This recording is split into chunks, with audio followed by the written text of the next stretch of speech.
සුබ දවසක් ඔයාලට. කිව්වා වගේම ඔන්න අපි අද බලමු අඩු වියදමින් කොහොමද ඇන්තූරියම් පැල ටිකක් හදාගන්නේ කියලා. පුංචි ඉල්ලීමක් තියෙනවා මගේ channel එක subscribe කරලා notification button එකත් all කරලා තියාගන්න. එතකොට ඔයාලට පුළුවන් දිගටම මගේ වීඩියෝ බලන්න. වැලි බොරළු, ගංගා වැලි බොරළු තමයි මේ තියෙන්නේ. හොඳින්ම හොදලා ගනිපු. කැට වැලි. චූටි වැලි නෙමෙයි මේ කැට වැලි. පොට් එක ගැනත් කියන්න ඕන මම මේවට යූස් පොත් අරන් තියෙන්නේ.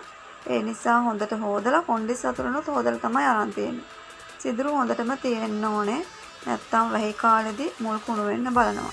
මේ විදිහට තමයි මම පොට් ටික රෙඩි කරගත්තේ. ඊට පස්සේ පොල්ලෙලි කෑලි. හොඳටම කහට ඉවත් කරපු පොල්ලෙලි කෑලි. පොඩි මේකෙන් තමයි අරන් තියෙන්නේ. මේවා කොහොම සහිත පොල්ලෙලි කෑලි. මේ කොහොම සහිත පොල්ලෙලි කෑලි එකේ හොඳට මුල් ඇදෙනවා. කිසිම ප්‍රශ්නයක් නැතුව. මේ පේනවා නේද?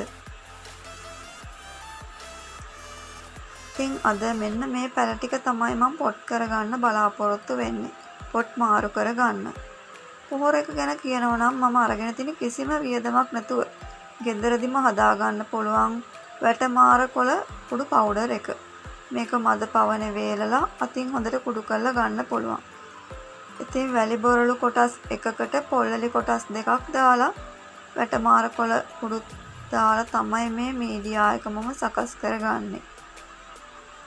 මේ මීඩියා එකේ අවුවට වැස්සට දෙකටම ඔරොත්තු දෙන විදියට පැල හදාගන්න පුළුවන් අපිට. කිසිම ප්‍රශ්නයක් නැතුව.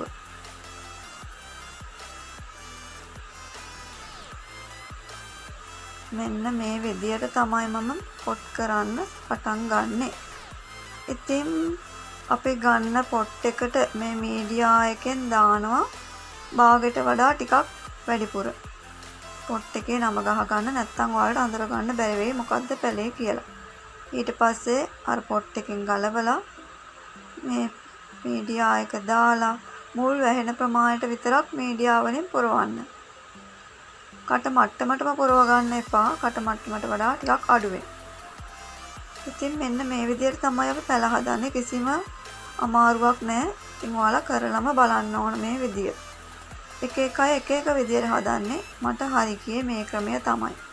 ඔයාලත් එක එක විදියට කරලා බලන්න.